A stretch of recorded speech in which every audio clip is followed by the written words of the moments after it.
Felipe again, it says. Okay. Hey there. Hey. So today I had a lot more time to get with my mind, and a lot of things popped out. Um, and I think I can kind of hear me okay? I did, and then you cut out. I Yeah, right now I can't.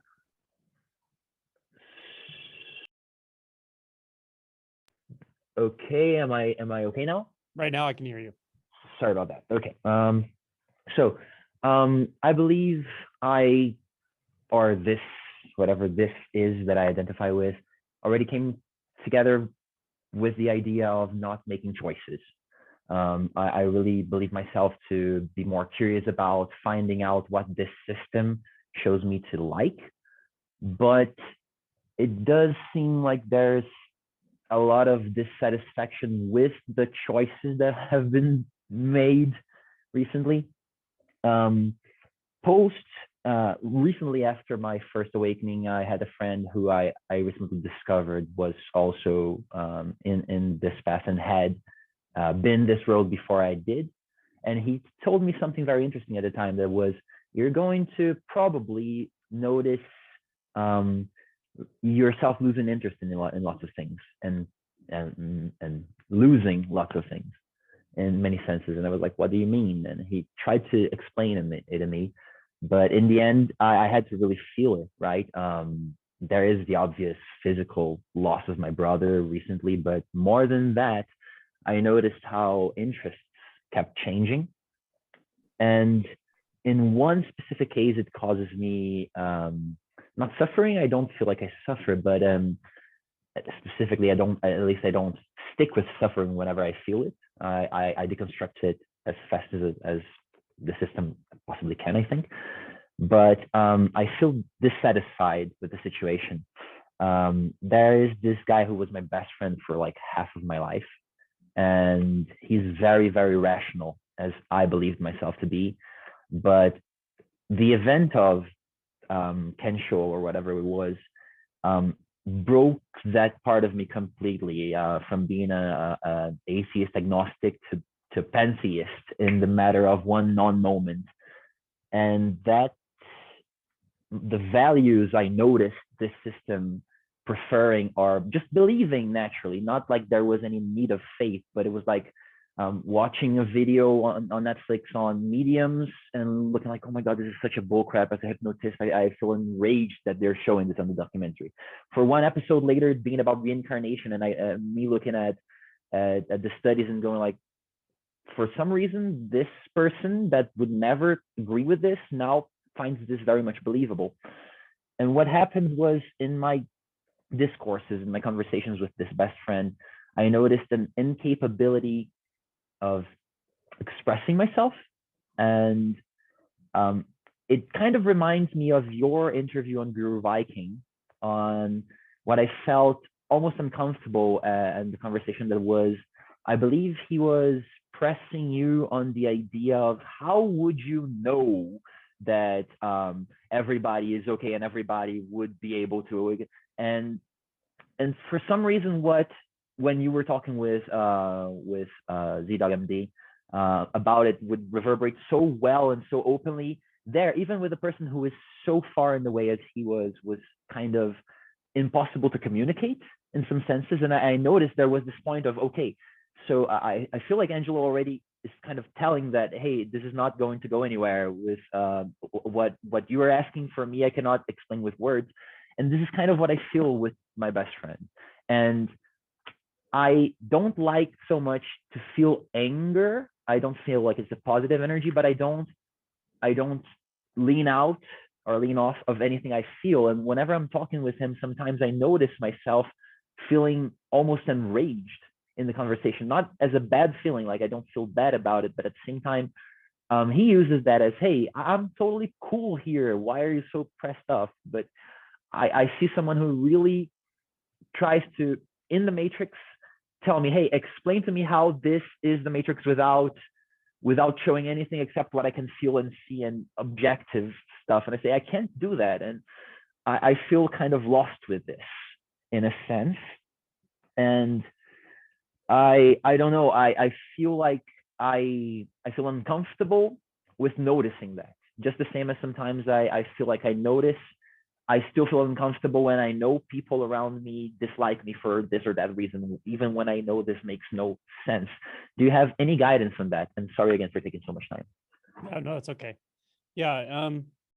I mean, I would just look into and feel into and sort of unpack for yourself why it's important that he understands anything about your insight.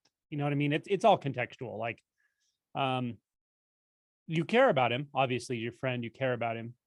And you might, well, you probably cherish the connection and the relationship and the communication that you've had forever, but it's changed, and it may have changed in a fundamental way where you used to talk at a level that was fundamentally as true as possible for both of you, and then now what's fundamentally true for you is just different than he can relate to.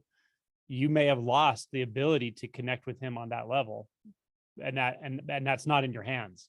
You know what I mean? It's may just be the way it is for now with this relationship. Yes, that is something I actually, he's now in Ireland, and he came back to Brazil for vacations just like a couple weeks ago when we had the chance to meet. Yeah. And that was something that I had been talking to him a long time ago. Like, okay, this is, you're asking me questions that not only I cannot explain to you. Your interest in me is, how can I justify my line of thoughts when I say anything I justify is words, and words are subjective, words are dual. I cannot, and his questions, I cannot answer you in the way you want me. And I really needed to understand that I lost that. Yeah. It was one of the biggest things, because it's someone who is really pressing me in a way that it feels like, hey, I know you want me to say something, and I really want to, but I don't know, man. I don't know what you need to do. It's really. My sense is you just got to learn to let go of that, regardless of whether it's your closest friend or some random stranger. Like, for instance, I'll see comments sometimes on YouTube videos or the ZDogg MD reviews and stuff, or even my book, that'll say like, this is complete mumbo jumbo. It makes no sense whatsoever. Right. Or this person's not, they're just talking about nothing. And I don't take it, at this point, I don't take any offense at all. In fact, I get what they're saying. I can relate to that part of them, the mental part that's just like, you know, this is it's just complete nonsense. It makes no sense. And so my response is kind of like, you're right. It does make no sense. And I don't need to push you any farther than that. And I will tell you, if you do push somebody farther than that, who's really like this with thought and mind, they don't realize it, but there's a massive fear barrier underneath it. And if you push too hard, you really can feel that come towards you. Like, I've done it a few times on accident, and like anger and stuff, you know. And when I was a lot younger, I did it a couple times, not realizing what I was doing. And it like some guy almost wanted to like fight me. And I was like, what just happened? I didn't get it. But I realized like that barrier is there for a reason. And some people just are not ready to go across it. And so I don't think it's like you're pushing him. I just think both of you are probably trying to engage in this relationship you've had in the past, that it's just shifted. The ability to interface in that way for you guys has shifted for whatever reason. Maybe if you are able to really drop in on my sense is this, and it may take some time, because the relationships this long, they form over a long time. It's not like these shifts can completely resolve that quickly either. But I think if you really sit with it and really just drop deeper and deeper into like, what is my buy-in on having to click with him or be heard by him or the relationship? If you just let it really, really settle deeper and deeper, at some point you might be surprised when you feel no need to communicate this to him at all, and he's not asking anymore, and you still get along. And then often what happens is then he all of a sudden gets it somehow in some magic way. When the resistance is gone between you, sometimes it'll just click anyway. You know, like he may have to get to that point. You said something interesting here. I don't know if this associates, but I feel I'm as it might be obvious to everybody in this call right now. I'm a very talkative person. And I notice myself whenever I'm writing something in a YouTube comment or something else, and I notice it's a lot about me or what I am or what I do, there is a point where the thought process or whatever it is gets to, hey, this is just an ego feeding itself, right? I'm not saying this to help anyone. It's not a real bodhisattva feeling. It's just a discreet way to say, hey, I'm here, right?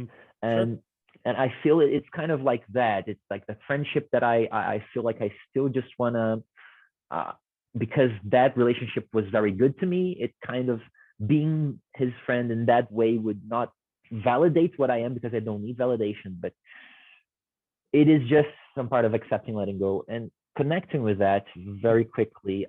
You said something very interesting about the fear of death that happens with ego dissolution in the process of awakening after, let's say, arising and passing away through the dark night of the soul until equanimity. There's this feeling of, and especially before fruition, or however you want to say, there is this feeling of really going down a tunnel or disintegrating your ego or whatever. And you told this in your book that it gets stronger after awakening. And that reverberated very strongly with me, the 2 or 3 cases where I had fruition, or whatever it would relate to. I really felt like whenever the dark night would come, it would be way more fearful. And if this connects with the idea of real death, is it all just the association with the ego that is saying this cannot be in all of these cases? Sorry for the many questions. Now I'll shut up. No, that's okay. I think it is it's related to the perception of death. I don't think it's related to the perception of death, and the body mind perceives it as physical death, as a physiologic response. But I think the key to that question, or at least an important aspect to that question, or the answer to it, is that is why it's so much more intense after awakening. It's because there's not a barrier between you and the emotion. That's the answer. It's like you feel yourself as the emotion. You feel yourself. Now it's like when there's fear, I am fear. When there's sadness, I am sadness. It literally takes over the physiology, and there's adjustment to that. You have to get used to that by not because you can let it take over the physiology and not let it take over your behavior. Like, you don't have to act out unconsciously, but you will. It's just so much more close. In fact, for some people, including myself, before awakening, sometimes you're so distanced from emotions, you don't even know you're feeling emotions. You don't realize you're acting out of an emotion or a repressed emotion. You just think you're being yourself, but you're being unconscious or whatever. And then after awakening, it's like, whoa, all those barriers that kept them pushed down and stuff, they're just not there. And they'll come sometimes at surprising times, random times, and sometimes with intensity. But they also tend to be more short-lived. If you notice, they tend to pass through faster. So yeah. Okay, great. You're welcome. I'm going to move on. Let's see. We got Diego. Yeah. Hey, Angelo. Hey. First of all, thank you today. This morning was very powerful for me, the meditation. I don't know why. It was great, and it was funny because right at the 8:40, I think here is 8:40, I lost internet connection. It was right at 8:40, like the right time where it ends. So it was very funny. One thing that I want to ask, that based on the conversation that we had today, is you talked about how the self feels, the threat of the process. It feels threatened at some point. Does it have to do with the fear of death? And then does that fear of death in a way avoid being awake at some point? Is the fear of death in a way a barrier to be awake? Yeah, that's a good question. I mean, in one sense, the ego's sort of job is to it wants to feel better. It wants to all the things it thinks it wants those to feel better. But what it wants more than anything is to survive. And the ego, in the way I'm talking about, is a sort of movement of mind. It's a collection of thoughts and beliefs and reactions. But it survives through, as I was talking about today, creating something to seek that doesn't exist, and then seeking it. has no other way to survive. That's what gives it fuel, and memory and thought is the fuel. Without that, it's just not there, right? So it does feel threatened by awakening, and it will sort of again perceive it as death, but it's not the actual physical death. If anything, what really I think triggers the sort of existential fear often, is not so much the physical death of the body mind. It's like the death of the illusion of control, the death of the illusion that I can manage what's right in front of my face, life, in this way to make it more comfortable for me, to make it better for me than it actually is. Now, very clearly, we're physiologically we're creatures that can engage the environment and do things to get food and protect ourselves. Like that physiologically happens, but in the way the mind puts it together in this internal world, it does it through imagination, and that's not real. That part of processing is not actually happening. And the more you wake up, the more you realize it's not actually happening. And yet there's such a habit force to going back up in there, pretending it's happening, to convince yourself that it is, for really nothing other than something like a feeling of security through predictability. But the more you look at it, the more you realize there's no predictability, really, not like the way I think there is. The only predictable thing is the more I think, the more I'm going to suffer. The more I purposely go into this dreamland of thought, the more I suffer. That's obvious. That's predictable. But it's not like there's safety there necessarily. There's kind of a numbness that you can get out of it. You can daydream the illusion of control for a while. You can fantasize about winning the lottery or whatever makes you feel a little better right now. But the cost of that is always there. And the cost of it is we're distancing ourselves from life, and we know it and we feel it. So that whole illusion that I can just go up into this internal world and just change the world around into whatever makes me feel comfortable in the moment. It's like playing musical chairs with yourself. You're sooner or later, you're just not going to have anywhere to sit, and you know it. So sometimes you try it harder. You move faster, and you jump in the chair, grab onto the thought. But ultimately, especially after this process gets rolling, some part of you knows that really just will subside at some point. That illusion will subside. And do we fight that? Sometimes, well, we always do to some degree. I think we always fight it somehow at some times in certain phases. Some people definitely fight it more.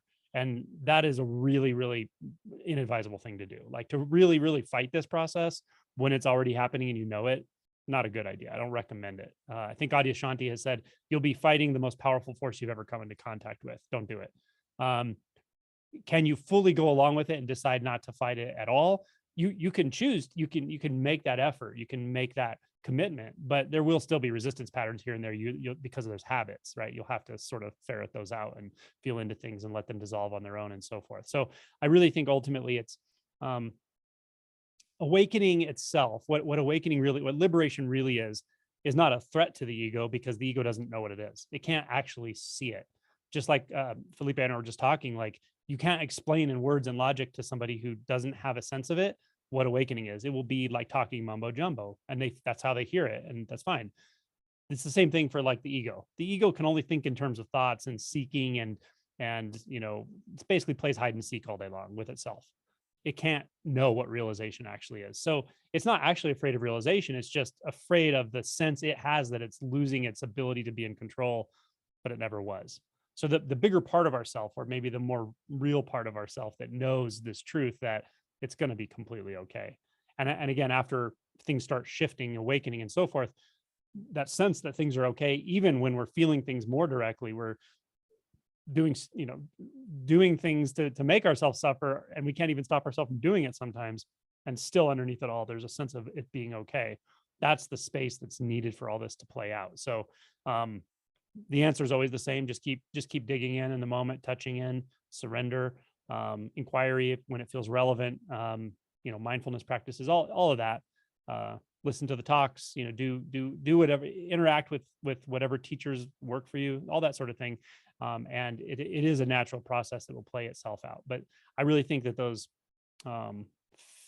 experiences of like existential fear and stuff that do come here and there for people, sometimes intensely, are really related to this sense of losing control.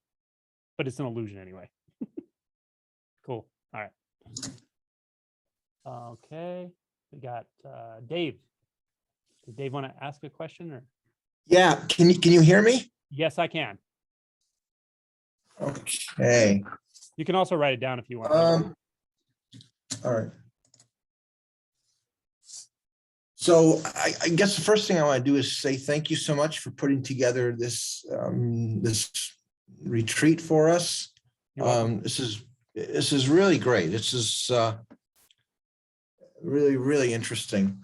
You know, I've been meditating sort of half-heartedly for about 8 years. I've been studying the Dharma really intensively for all that time, and really haven't made much progress. And you know, haven't had any interesting experiences or awakenings or anything like that. And you know, I guess hearing from some of the other participants in the seminar here, I just really had this sense that I'm very far behind.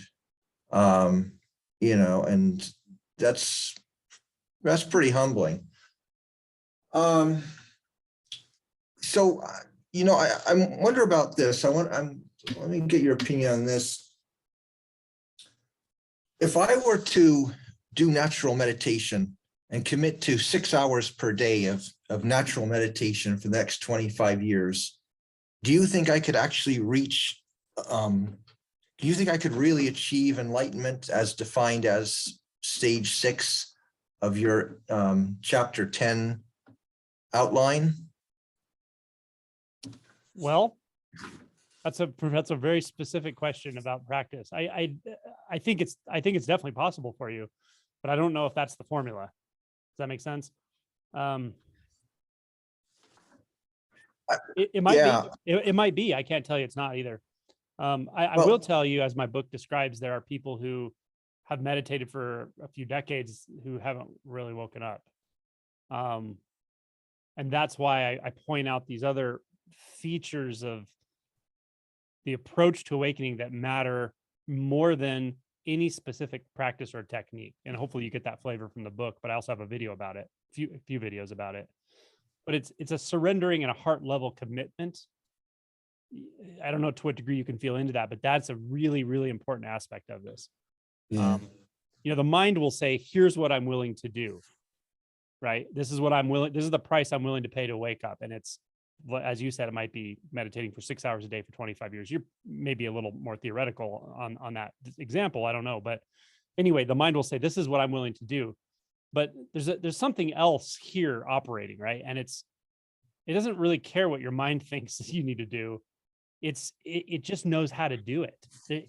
It's like good news and bad news. It's bad news to the mind because the mind won't be able to know this formula, but it's really good news to you in your deepest truth, because it is your deepest truth that's calling you. You know, you wouldn't be here talking about this otherwise. That's the way I look at this.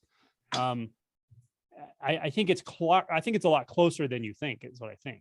That's my sense of it, because it usually is my sense. And when people really start digging in earnestly and being willing to be vulnerable, looking into what they're feeling, what their impressions are, why they're believing what they're believing, why they're seeing the world they are in the way they are, including realization, that's when magic starts happening. It's like a deconstruction.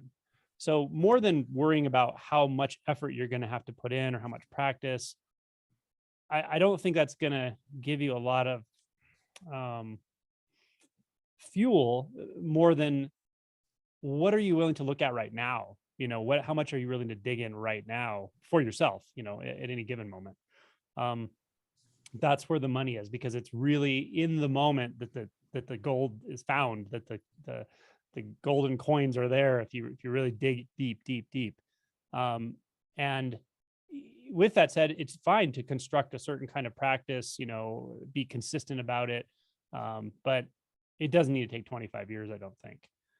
The other thing I noticed in what you said was you feel like you're way behind, and that's it's fine that you feel that way. It's fine that you have that perception. But I would look into it, like really, like what kind of, you don't have to do it right now, but in my makeup, what is it that makes me feel behind? Do I feel like there's like I have less value somehow compared to other people, or does it come from the way I was brought up? Like all those kinds of things, as personal as that sounds, this is the kind of work I do with people and I've done with myself. And this is where the gold is. It's like really digging in and seeing, like, Because when I look at you, well, I can't look at you, I'm looking at Gray, but when I listen to you, I don't hear a guy who's like, oh, this guy's way behind, he'll never wake up. Like, that's not at all my perception. My perception is you are already unfiltered reality, because there's nothing else you could be, period. So my perception is always, what are the filters in the way that are distracting the mind enough to not see what's right there? That's all this comes down to. Now, does Yeah. meditation help with that? Yeah, it helps, but it's not the key or the cure. Probably if there's a technique that's potent, it's inquiry, various types of inquiry, but part of it is emotional inquiry. Perceptions, like, what are my perceptions? What are my beliefs about this? Where do I get the, or even maybe there's some ambivalence. Maybe I do want to wake up, but is there a part of me that doesn't want to? Like, what is it like to wake? What if I have no clue what that would be like? I have no clue who I would be. What does that feel like? That's scary, right? Those Mhm. kinds of investigations into even your motivations about awakening, just really truth oriented inquiry is usually where I would start. And I don't think you're Okay. behind. Okay. I have done some of the inquiry with the what am I question, Yeah. and that's produced some interesting realizations, but I certainly haven't been seeing any, flashes of light or, stepping outside of time or any of these other, wild experiences that people are reporting as being sort of how you've actually gotten somewhere. I mean, I've never, I'm not spiritually talented. I've never, with one very unusual exception, I've never had any like psychic experiences. I never have mystical experiences. It's like I'm a very rational guy. Mm. And so it's like, yeah, so it's like I don't feel like I really have any special talent. So if you don't have talent, what have you got? Hard work, or or that's the only thing you got to fall back on. So at this point, I feel like that's the only thing I have to fall back on is I'm either going to work hard and succeed or not. Yeah. And magic, nothing magical has ever happened in my life. And I don't expect it to start happening now at 50 years old. Sure. Okay. So a couple of things. One is, I'm not saying this to make you feel better. I'm just saying it because it's true. Having mystical experiences and flashes of light and all that stuff, I wouldn't worry about it. I don't really get that. I'm not like that so much either. Like, I do encounter people who have all kinds of crazy experiences and shifts in consciousness and all this. And I've had those things, but I'm not oriented to it, and I don't really care about that. I've never really been concerned about experiences. If someone's really experience oriented, like collecting their experiences like a rock garden, here's my, ayahuasca experience, here's this one, here's that one, and talking about it all the time and stuff. I just feel fixation on experiences. What I'm talking about is not an experience. It's not always an earth-shattering explosion of light or anything. It's just when I describe it in the terms I describe it in, like it's self-validating, self-obvious, sort of doubtless, and it's a shift in identity. The mind will often turn that into something I didn't say. I do know many people who've had very profound awakenings, and they will tell you, in fact, I was just talking to one today who had a very, very deep awakening after an awakening. And he said, basically, there's nothing special here at all anymore. There's no sense of, there's no mystical sense. There's no separation. There's no sense of self, but there's no mystical sense. It's actually completely natural, completely normal. So a very deep realization will often result in this sense of there's nothing special about this. It's certainly not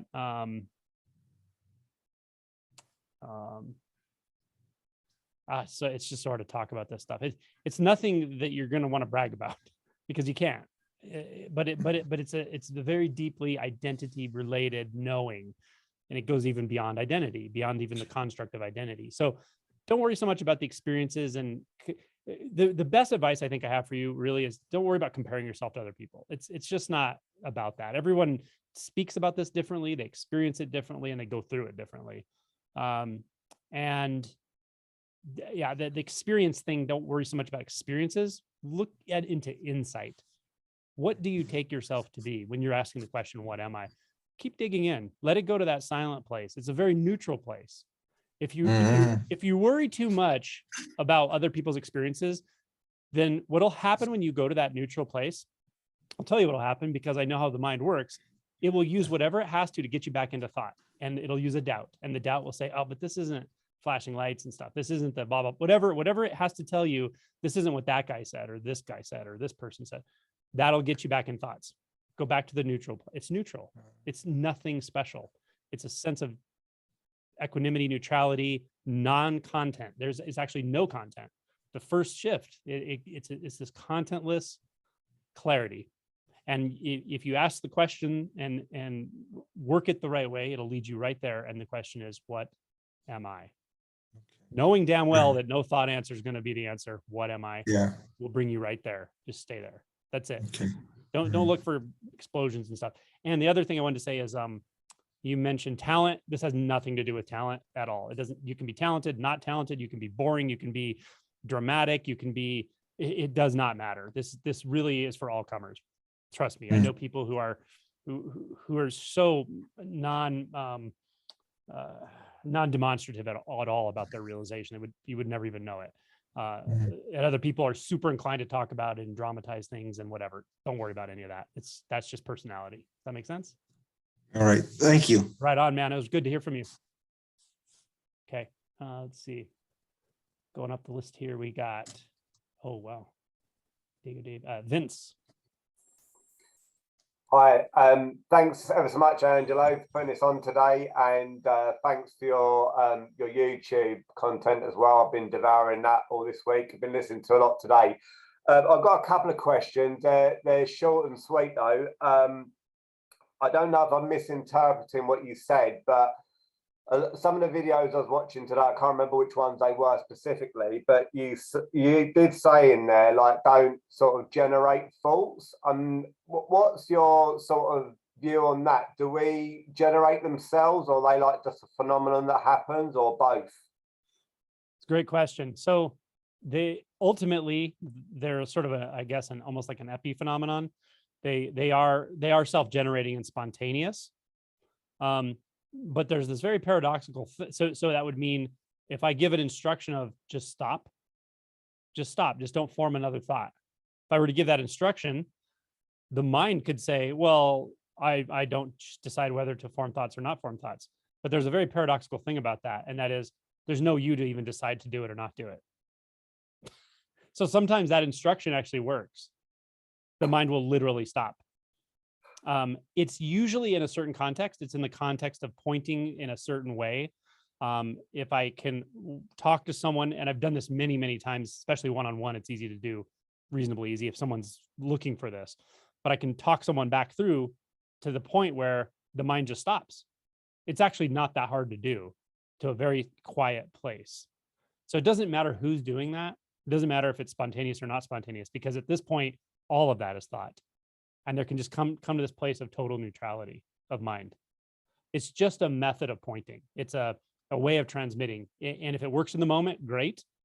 If it doesn't, don't worry about it. Let it go. Don't analyze it, right? Because once you see non-doership and it's clear, once non-agency, what that actually means is very obvious, then it doesn't matter. You can make suggestions and either the suggestion will do something or it won't.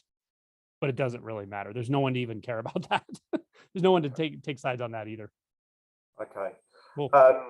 The next question. I mean, I'm pretty sure that I've had like because I've been getting into this stuff for a couple of years, and I've listened to like a lot of teachers, and I was into Rupert Spira for like quite a while, and he done a video where he talked about time, and it definitely felt like for 3 days, sort of when I had that realization that there was no such thing as time, that I was at least living in the moment. But I don't know if that's me just generating another experience, but it's not like everything was just completely clear when I did experience that. But then I had sort of thoughts come back in, and I've sort of dwelled on like, oh, why couldn't I be in that sort of state like now? And that has, because I've heard you speak about, I've heard a lot of other non-duality teachers talk about it. So why do you think that that is a thing that happens, that when we do see it and then we tend to revert back to sort of going back into the fantasy or the illusion again? The identity structures have not completely subsided.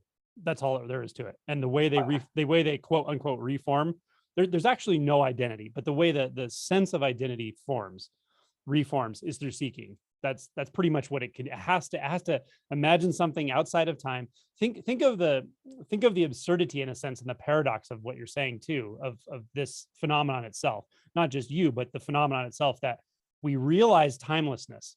We realize the absurdity of thinking in terms of past and future, and that there just damn well isn't that. Then we wonder how we get back into the thoughts that believe it, to seek that moment, that seeming moment when we realized it. There's no moment when you realize that. There's only right now. Does that make sense? So it does, yeah, because it's just like a fault trying to cure a fault. Exactly. So that's exactly it. So you just let go of it. You just go, I don't know what happened back then, doesn't matter, but let's investigate what's happening right now. Can I find a future? Can I find a past? You can do other types of work too. Just that work on time can be really powerful, and it can really trigger shifts in people. And it's happened. I've done it many times through those kinds of inquiries and pointings, but there are other ways and other things that have to be addressed as well. Often some emotion work with the senses. There's different things. So like Gary Weber has said, the brain's complex. Everyone's is a little different. You just got to try a little of this, a little of that. You find the right combination, but keep working at it, keep inquiring. And yeah, any past experience though, and the better they are, the harder they are to let go of. But the truth of it is that you know the answer. You do know the answer because you realize the answer. The answer is there is no past that happened in. So the only place you can be in access to that is right now. So it's actually still here. It just may not be as clear, maybe. But the only thing that would make it obscure is a sense of projecting it into the past. Yeah. Right. Yeah. One more question, if that's all right. Sure. Can emotional blocks prevent awareness happening, like being in the state of, I'm probably wording this wrong, with my apologies, but can emotional blocks prevent being in emotional awareness fully, or is that something that sort of gets resolved anyway? Well, it tends to get resolved for sure. But if so what I think really fixates people and gets people stuck in deeper stage realization is often emotion stuff. It's repressed emotions, I think, actually. So if you just keep meditating, you keep inquiring, you keep sitting, you keep listening to non-duality, whatever, will it all just sort of dissolve away at some point? Probably, I guess. Yeah, probably will. How long it'll take, I have no idea. But when something, you have to develop, I think, just a sense of when things feel particularly sticky, particularly challenging in the relative sense or whatever, you have to address it in the relative sense. There are times when you may actually need to do some very specific inquiry around an emotion. What am I feeling? Feeling into it, sitting with it, doing some deconstruction of like the barriers to it, seeing where the resistance patterns are, seeing how it had formed in your own childhood, sometimes even therapy. Different things are sometimes required. Life is ingenious. It will keep putting you in situations to find these little areas. But I think being willing to know that it's not just a matter of trying to meditate yourself into nothingness, that's not doesn't take care of everything as much as the deeper realization goes, the more you have to have a fluidity of being able to move into the relative and absolute, and being able to shift very quickly as the conditions warrant it. You'll get more and more sensitive to conditions and know when it's time to sit, or when it's time to maybe communicate something, or maybe when it's time to do some emotion work, etc. Okay. Cool. All right, thank you very much. Thanks for your questions. Okay. We got Michelle.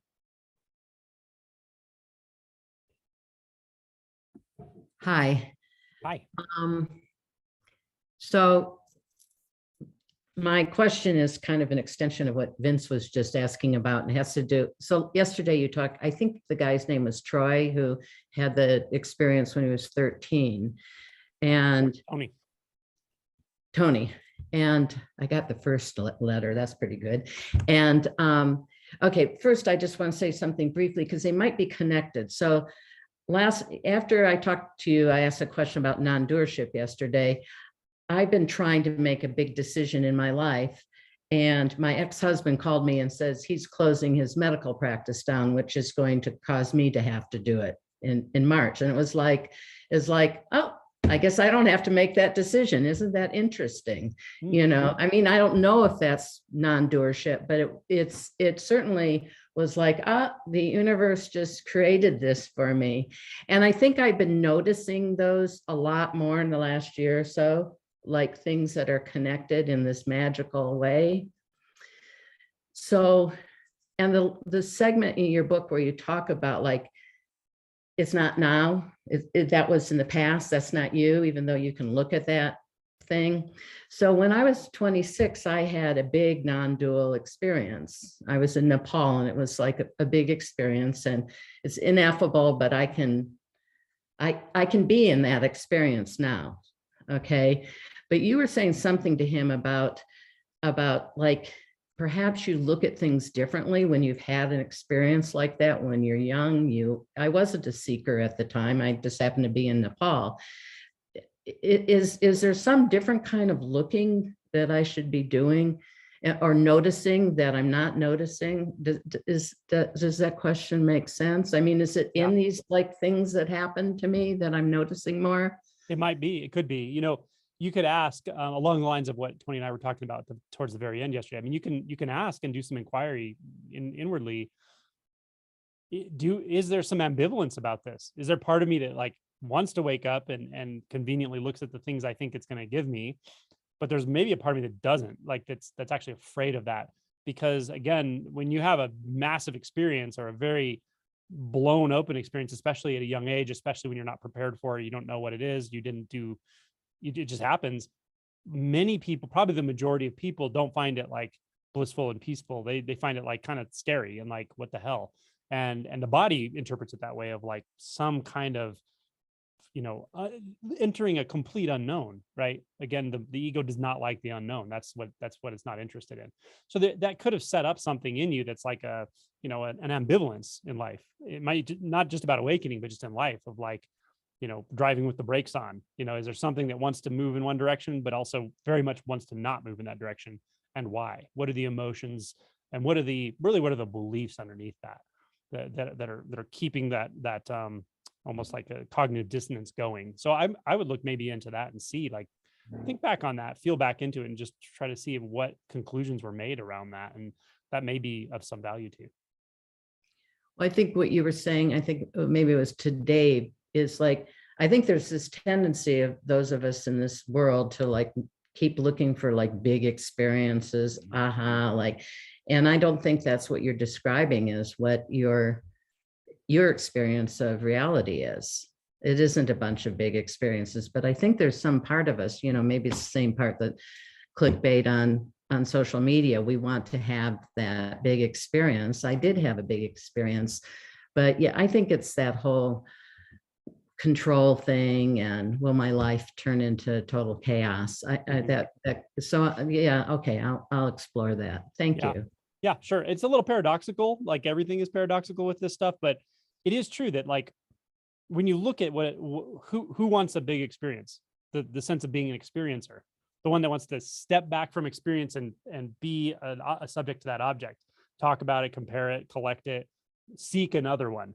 That's the experiencer relationship that keeps us distant from life. It's not special to realization. It just becomes very obvious in realization. And so the more realization sort of progresses or regresses, maybe, the less oriented you are like that. You just realize it's not about experience at all.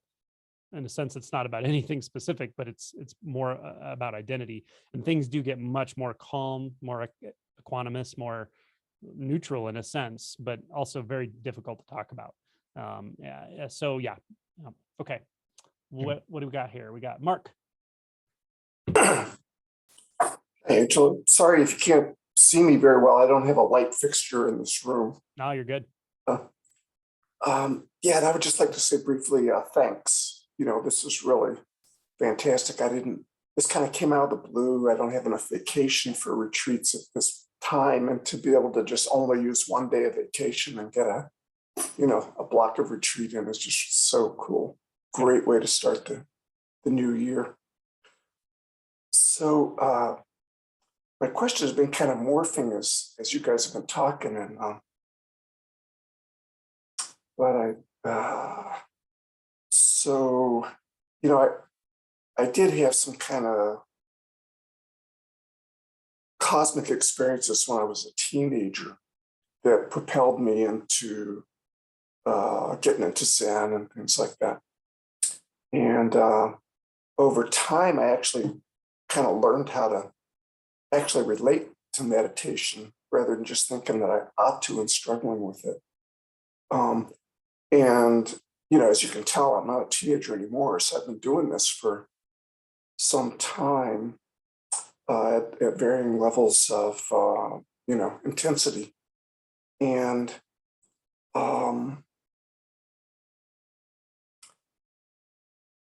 I've been disappointed most of the time that, you know, despite having gone to a number of retreats and worked with different teachers and things like that, and despite having had a couple of cosmic experiences to get the ball rolling, I've never felt like I had some kind of fundamental shift experience. And in fact, several years ago, when one of my teachers told me that they thought that my experience was kind of comparable to somebody who had had a first awakening, that was like hugely disappointing to me. I thought, wait a minute, I've been looking forward to having this, you know, an awakening so that I don't feel like me anymore, you know, so I feel like something different. And most of the time, you know, I still feel like that when I'm just kind of, you know, going about the busy day and all the thoughts are going on, the default feeling is that there's something that the thoughts refer to. And yeah, it's possible to, like in a retreat like this, to not always have that feeling. Or even some, you know, even just sitting in daily life, sometimes that feeling lightens up. But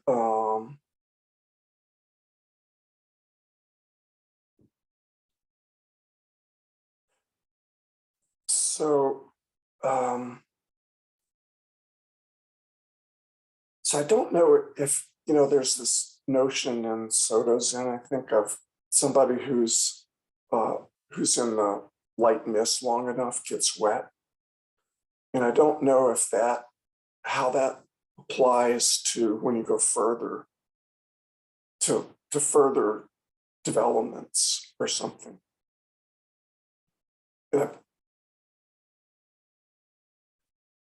So I guess I'm just wondering if I should just let go of any hope of further developments and just go with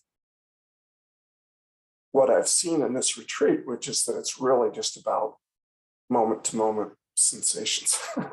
You got it, man. Yes, you should let go. To the degree you can, yes, for sure. I mean it. Like,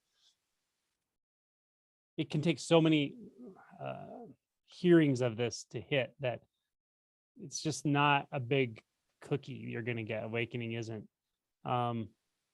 Again, as I talked about this morning, it's a paradoxical place I find myself to talk about this at all.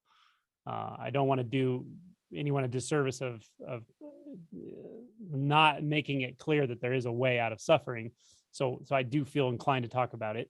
But then I have to say it's not an event. It's not going to be the big thing that it's not going to be the thing that's going to complete you and make you happy, because the part of you, which isn't you, that thinks it needs to find something to complete you and make you happy, is itself never going to be satisfied. Even if you had what it thinks is an awakening, it will never be satisfied. It will keep seeking. The thoughts will keep seeking. That's all they know how to do. But you're not any of that. You're just not that. That's really what it comes down to. When you said most of the time I feel like what the thoughts are referring to. Do you remember when you said that? Mhm. Okay, I want to make sure I got that right. Okay. What do you think that is? That Partly it's just distraction. but I mean, no, I mean, what do you think it is that the thoughts are pointing to? Well, they're sort of making an assumption of a subject. Can you find it? Have you looked for it directly, by the way? What happens when you look for it right now? Well, I'm in kind of there's not a whole lot in there right now, you know. Good. Stay. Been doing Stay a there. lot, That's it. been That's doing a lot of meditating. What'd you say? So, but, you know, I'm in a retreat, so Yeah. it's possible to get into those kind of.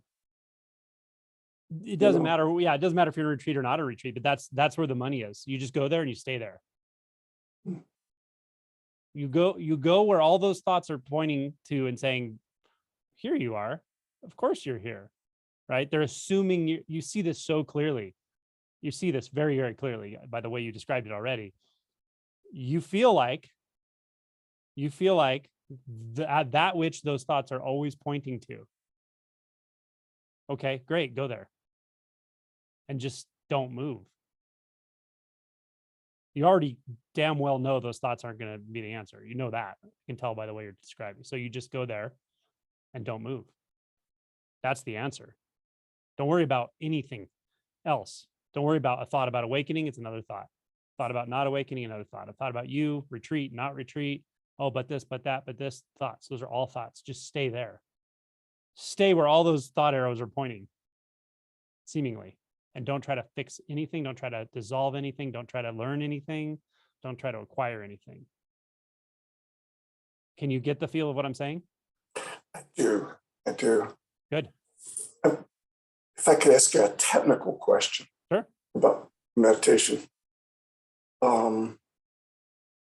Sometimes what you're talking about is kind of where sitting goes.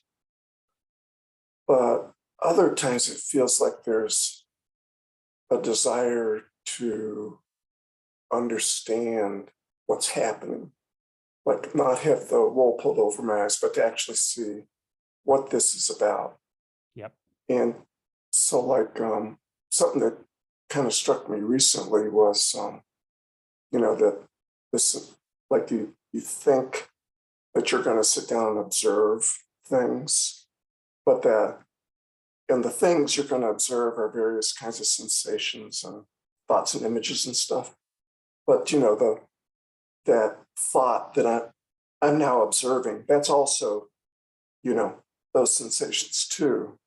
And that even the feeling of looking, you know, it's like, it's kind of like there's like a flow, you know, and there's actually not any difference between the thought innocence and the physical sensations something I'm looking at, you know, kind of that back and forth thing.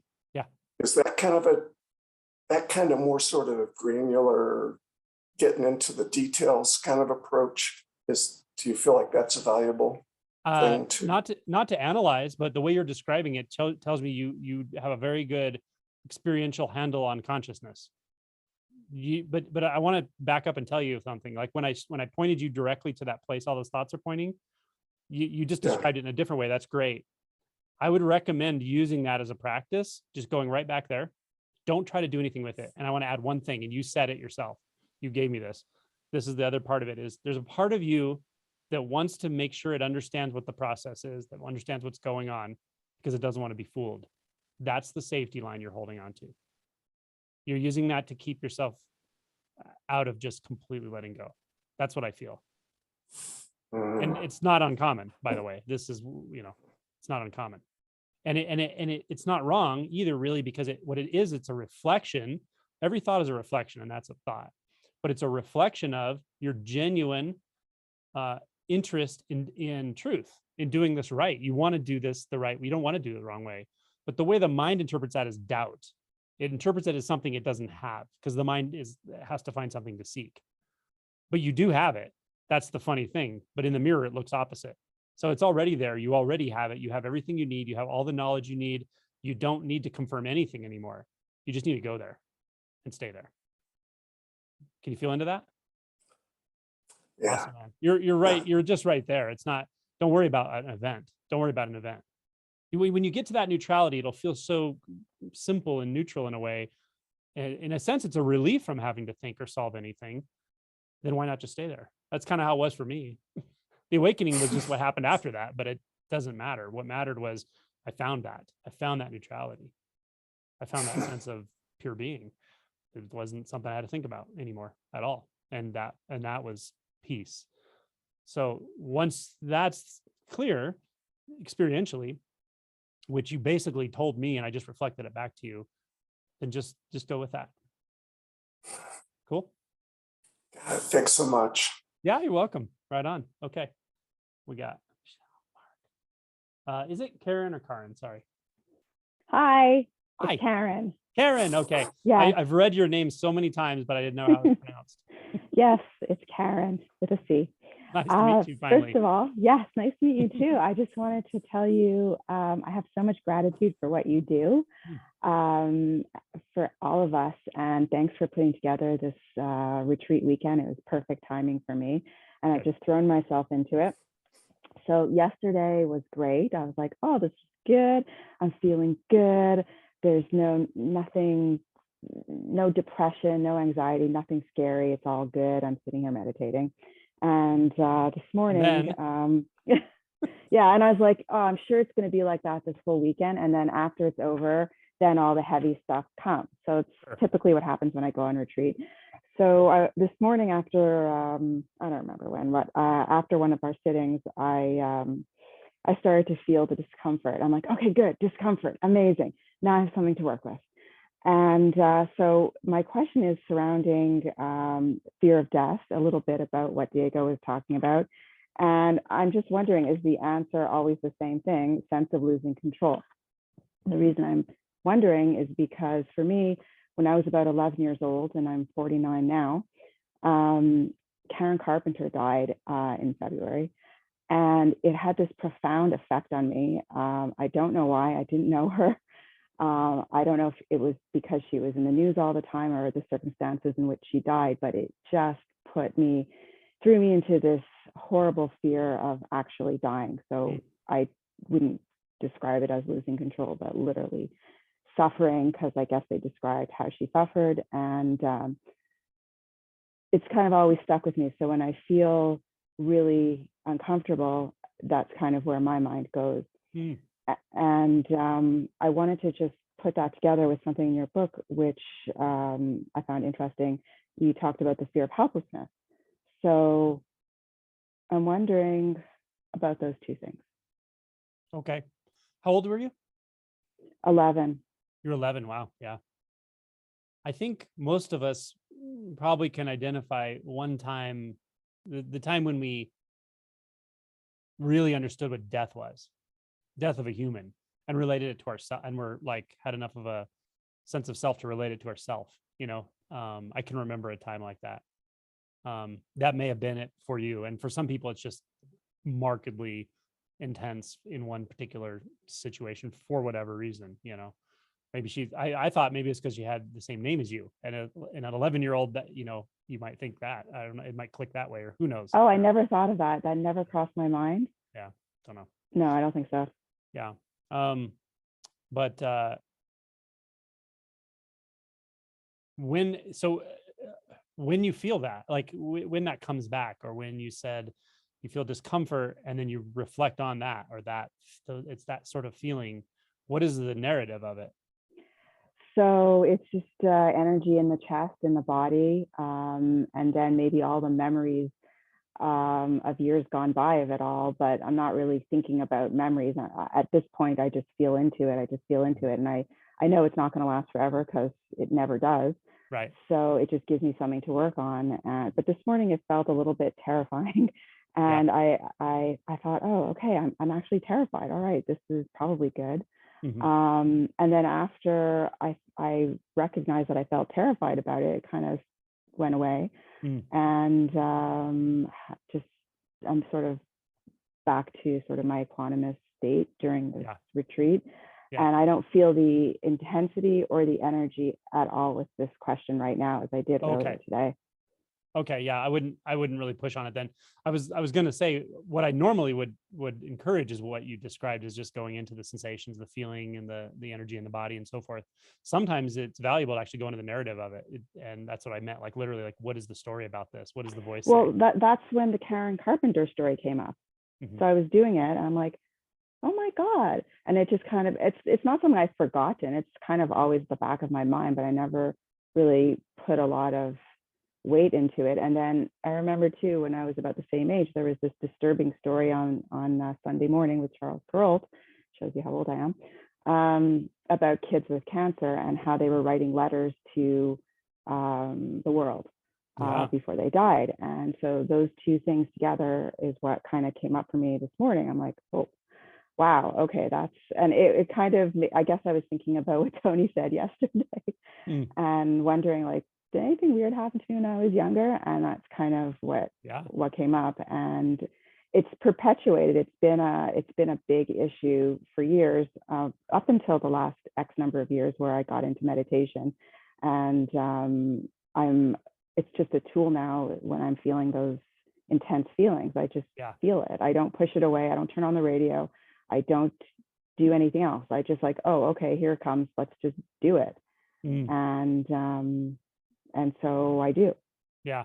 Do you remember like the storyline of it for the 11-year-old? Like what was the thought process of what was disturbing about it? Just fear. Just fear. I can't describe it. There's no words. It was just intense body fear, feeling scared. Just like, I guess she looked like she was suffering. And that was part of the problem, was like, oh my God, like this woman suffered greatly. And I understood that. And I don't know how I understood that, but just the visual of her body was disturbing. People aren't supposed to look that way. And people aren't supposed to do that to themselves. And it was just like, I couldn't really understand it. And it was so scary. And even to this like day, you're very sensitive, like to suffering actually as well. Yeah, very much. Can easily detect suffering on other people. So fear of death, is it always just fear of losing control, or is it deeper?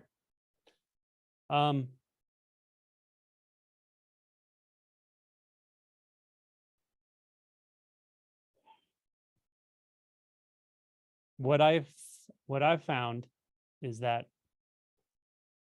the fear of helplessness is really at the bottom of the cascade of emotions. Usually it's such an accursed emotion. It's not accursed, but that we perceive it as that way, that we will do anything not to feel it. And it has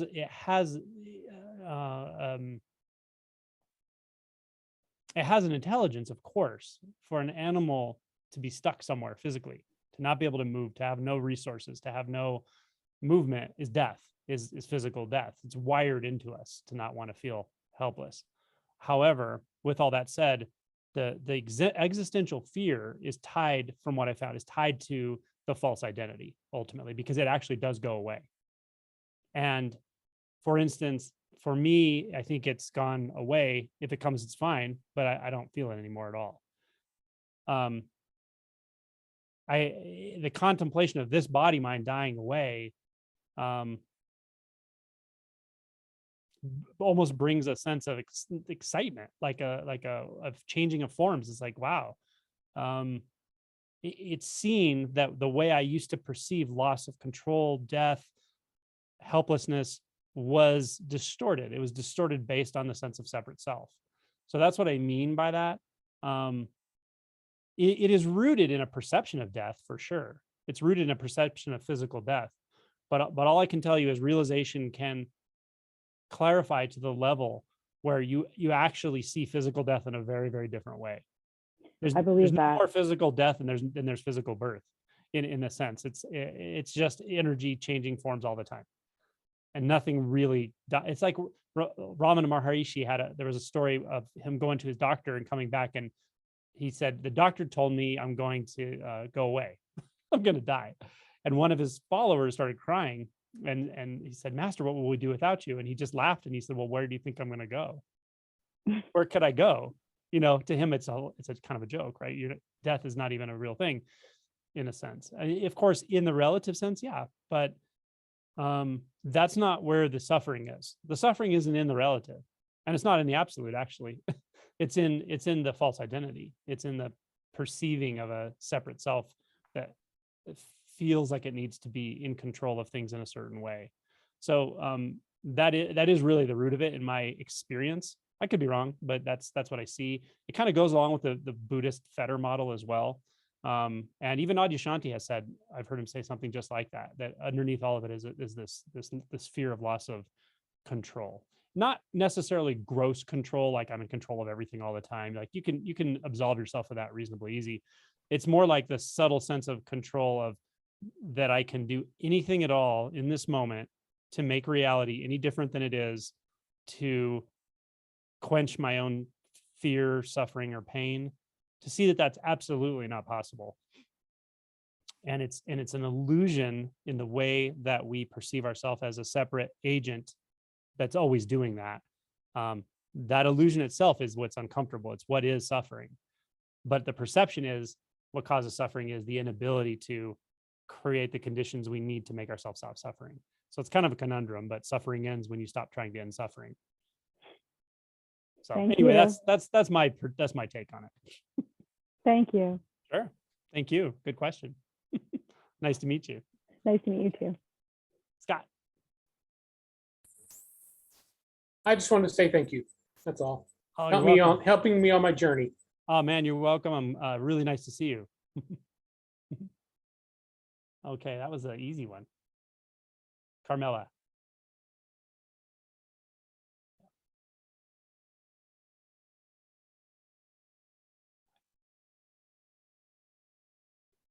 We might have lost Carmela. Does anyone see her? I'll move on and then we can come back. I see her. She's trying to talk. I think she's having technical difficulties. Oh, okay. I think, Carmela, you need to turn your microphone on. It says your mic is off from our end. Can you hear me? I can now. So yep. sorry. Oh, I know it's weird in the world of COVID. I've never actually been on a Zoom call. So anyway, Happy New Year. Happy New Year. Yeah. Thank you. I was curious about the poetry and the readings. And I'm sorry if this question's already been asked. This is my first retreat. I was wondering why you included in your retreats and what the significance as it pertains to awakening. Oh, I don't know. That's a great question. I actually can't tell you why I include it because I can't remember how we started including it. But I mean, I love it. I was yeah. just curious. I don't remember. I'll be honest, I don't remember. But what I feel in the retreats is like just everything kind of comes together in a certain way. And then when I kind of reflect on it, I get a sense that certain things are very helpful, or people will even say that they really enjoy it. And that's one of them is the poetry. So yeah, and I don't have a specific meaning to it. I think poetry is really powerful. It has a tendency to sort of just open gateways, open portals, shift views. And I like when that people can read their own, which is cool. And also it's a nice way for everyone to sort of participate because most of the retreat is either me talking or answering questions or we're all quiet. So it's a nice like group participation thing as well. That's my quick and dirty. Yeah. All right. Thank you. That's it? That's it. That was it. Oh man, yeah. that was an easy one. Okay. Another easy one. I love it. Nice to meet you. Okay. You too. Thank you. Yeah, you're welcome. Maxine.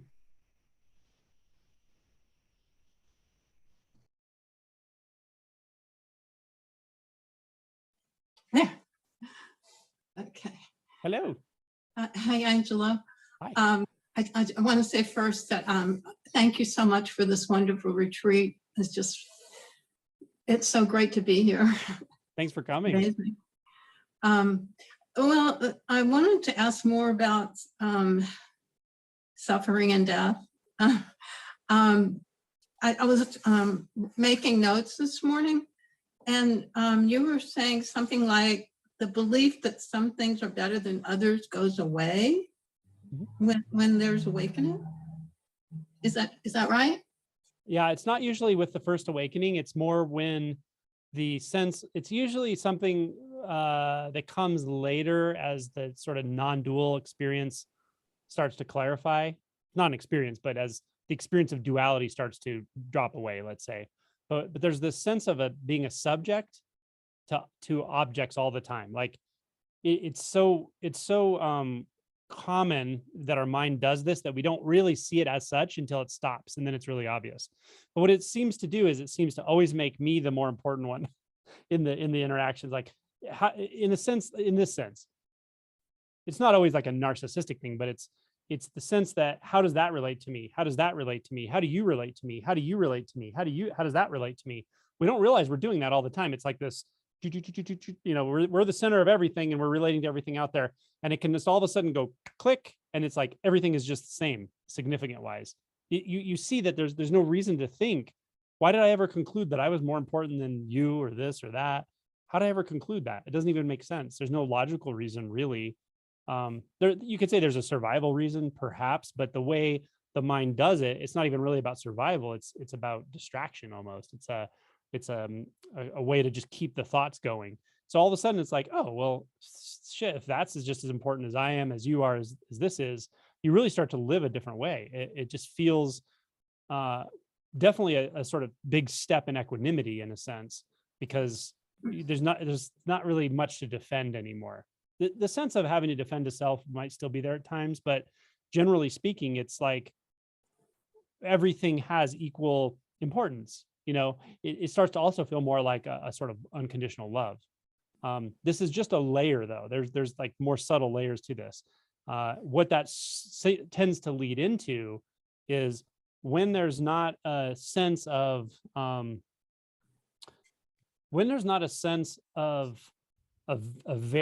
gradient of importance between me and everything else, when the gradient sort of goes away, it's also like the gradient of importance between experiences also kind of goes away. Then all of a sudden things just start looking different. They look more fluid or porous or unbound actually. So that leads to this sort of dissolution of physical boundaries often, which is really truly experiencing non-separation.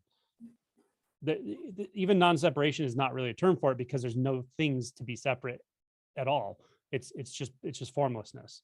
And you can literally just live in a world of formlessness and go to work and go to bed and wake up and it's still there. That's kind of how it is. Yeah. Weird, huh?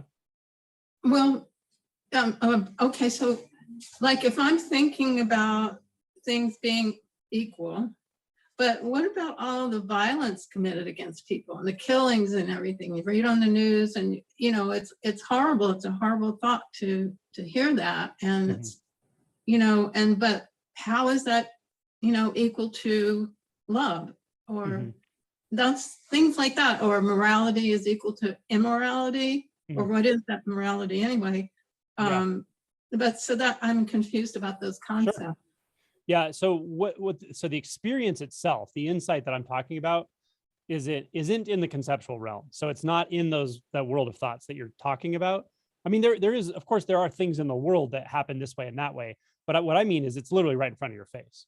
There's this very strange experience where what's happening in front of your face, not like what's happening on the news in some other place or this place or that place. It's like right there, there's a sense that, oh, I'm not more important than all this other stuff. Everything sort of has this equal value in physical experience, right?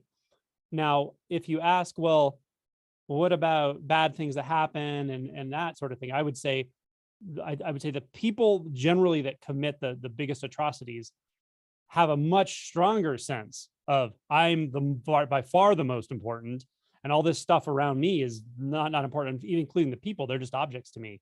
So you can see that this actually does even answer that question of how there can be such atrocities in the world, because this distortion can be so amplified in some people, groups of people, and even entire nations at times can commit incredible atrocities. It has to do with fear, you know, a massive fear and so forth. But you can't make the whole forest green. You can only be a green tree. So you can realize this first in your direct immediate experience, and then it starts to make everything outwardly start looking different in ways that's very hard to explain. But through your own equanimity, that's the best thing you can do for the world. You can't make, you're not going to snap your fingers and make all violence go away just because it sucks. You probably aren't gonna be able to do that, but you can find the root of the potential for any kind of discord, violence, separation, judgment in your own experience and uproot it. That's what we can do. That's why we're doing this, in my opinion or experience. So it's not from the realization I'm talking about, from the inside I'm talking about. It's not like you go into your mind and suddenly you go, well, horror is better than, you know, or you say like, you know, tragedy is equal to, I don't know, a baby being born or some dramatic, you know, the mind will always think of these very disparate experiences, but it's not about that, because the thoughts you're already by nature, when you think that way, you're already constructing those dichotomies purposely. And it's okay that the mind does that, because often we use it to communicate, but that's not what's right in front of your face. What's right in front of your face, you can realize equanimity. It's there. Is that making sense? Yes, but I do. Yes, it does. Thank you. And I want one more thing is, how does this tie in with karma? Do we think if I get injured by someone or killed by someone or other people, or there's genocide or something, is it because of karma? Oh, that's a good question. Where does that come from? That's a really good question. To me, you know, I don't talk a lot about karma, because you can get into those kinds of things really quickly where it's like blaming the victim or something like that. And I don't really worry about it that way, I guess. What I always go back to what I said earlier, and that is, you know, there may be karmic reasons that I've suffered in certain ways, or certain things happen to me that seem unfair, or whatever it is there. And that's true for anyone. There could be karmic reasons for that. Sure. Certainly there are causal conditions, you know, just in the world of cause and effect, there are causal conditions that lead to certain things. But from the perspective of realization of anatta, or no self, there's no one to whom that's happening exactly. So it's not like you deserve, it's not about deserved or not deserved. This has nothing to do with that. It's just conditions affect other things, like a pocket of violence will spread out around it and cause violence around it until it dissipates. And when you see the world that way, when you see reality that way, it's amazing that you can actually drop in, find the place that conditions don't even touch here. Can only find it here. And that will have almost the opposite effect on that. It tends to dissolve pain body, and which pain body, as Eckhart Tolle just defines it, is sort of a karmic thing. It tends to have a life force. It can kind of go from person to person and transmit itself. You can actually dissolve that. You actually maybe it's in a somewhat of an indirect way, but you can have an effect on the conditions that create violence, but you can only do it where you are. You can only do it by waking up, really, ultimately, I think. There are other ways you can do it, sure, but a realization, the impetus to go deeper and deeper into identity and beyond the constructs of identity, not only delivers a certain kind of deep satisfaction and a knowing that will never be describable, but it does have effects on those around you for sure. In fact, one of the major, I love interacting with people in this way, and I love watching people wake up. But the real reason I do it is not so that person feels better. I do it because I just know this reduces the violence in the world, a little by little. It does. And that's the only thing I can do. It breaks my heart when tragedy happens, of course, and I don't distance myself from it. I feel it. But this is what I can do about it, is just to let go of my own divisive thought structures, dualistic tendencies, repression patterns, all that stuff. That's all I can really do about it. But it's amazing what can happen if you just really are willing to keep going and trust life, trust the process itself. And these answers, these more theoretical answers, they're not just theoretical. I don't mean to be dismissive about it. They're real problems in the world. But the way the mind constructs those theoretical things and says, does that apply to this? That will solve itself. It will become obvious at some point that what you're actually doing is truly engaging in nonviolence by doing this. And you'll have more and more of a faith in that, is what I find. Great, thank you so much. Yeah. And I great wanted to ask you, I don't know if I have time, if you have time, but I was thinking, I'm not going to work so hard at this awakening thing. Seems like the harder you work, the harder it is. Sometimes. I'm thinking maybe if you can just find a way to trust the universe and say, but can you say, I would like this? Would you help me with it? What you can say is, I'm willing to fully let go into whatever this is, this awakening, this realization, whatever it is. To living truth, whatever it is. I'm willing to let go into that. I'm willing to feel if there's some discomfort. I'm willing to even having to let go of the process or the doing if I have to. I can't know what this is going to look like exactly, and I know I can't, but I'm still willing to go through it. That kind of prayer, that kind of intention is very, very powerful, really. Wow, thank you Yeah. so much, Oh, you're Angela. welcome. It was really nice talking to you. Nice talking to you. Mhm. Thank you. Great questions. Okay, let's see. We have Dave E. Okay. All right, thank you. Yeah, hi. So I have some notes. It seems that the basic problem is having to start with a thought construct or operating system to get to an awakening or non-event being realized.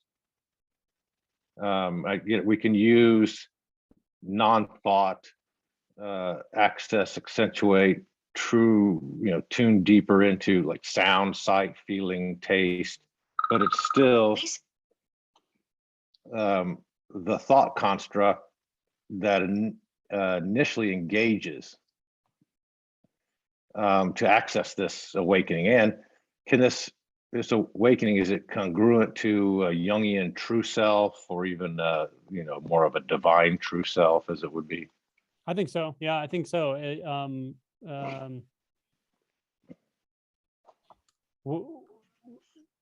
When you said the problem, it's true and not true at the same time. And here's the thing.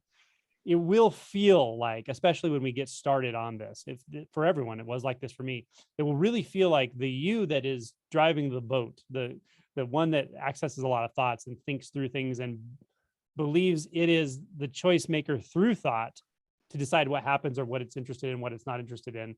That will be there, and it thinks it's in the driver's seat. But it's kind of like a kid in the passenger seat with one of those plastic steering wheels thinking it's driving the car. And what's actually moving this process, this might sound mystical or I don't know what it sounds like, but it really is true. And the deeper the realization clarifies, the more obvious it is. What's actually driving this whole process has nothing to do with thoughts. It just doesn't. It's just that the ego structures have this very strange way of painting the world out of thought and believing that the world actually is the way it looks through thought, but it's just not. Don't you initially engage at all with that construct of thought? Like,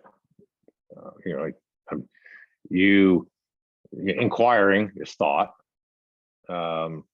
Sensing sound, like going through, this morning's meditation, that's thought. And you're trying to get from thought away from thought. Into sense, into feeling, into being. Yeah. But you initiate it with thought. It sounds like all that's going on is thought, right? It seems like that. Yeah. It sure seems like that until it doesn't. Let me put it to you this way. One of the major things that blew me away when I had this shift all those years ago when I was 24. There were several things that just really stuck out about it, but one of them was this, and it was a feeling of absolute relief absolute relief. And it was the next day, it was so obvious. And it was this. And I remember thinking it this literally. I remember thinking, oh my God, the world is not what I thought it was. What it used to feel like everything was thought. I was looking through thoughts all the time. I thought the world was thoughts, and thoughts were really important, really heavy, and really identifying me. I felt like I was the thoughts. And then the senses were like something in the background, sort of. And the thoughts were like grabbing onto them and, turning them around and turning them into concepts and so forth. And that whole thing after awakening flipped on its head. All of a sudden, the thoughts were like ghosts. I couldn't even find them a lot of the time. You don't get through med school. You don't get through med school with senses. You get through med school with thoughts. Really? Well, didn't you? A lot of the time I didn't have any. So anyway, to finish the story though, it was very obvious that the sense world was so obvious that it just is this. It's so clear, so obvious, so alive. And the thoughts were literally not even there. Now, it wasn't like that forever. They came and went, but for a while there was literally no thought. And it was so funny because there's no need for it. I realized, wow, there's literally no need for it. To eat, to stand, to walk, the mind knows how to do that. It's learned it. It's learned processes. It learns information by the visual senses, right? Like reading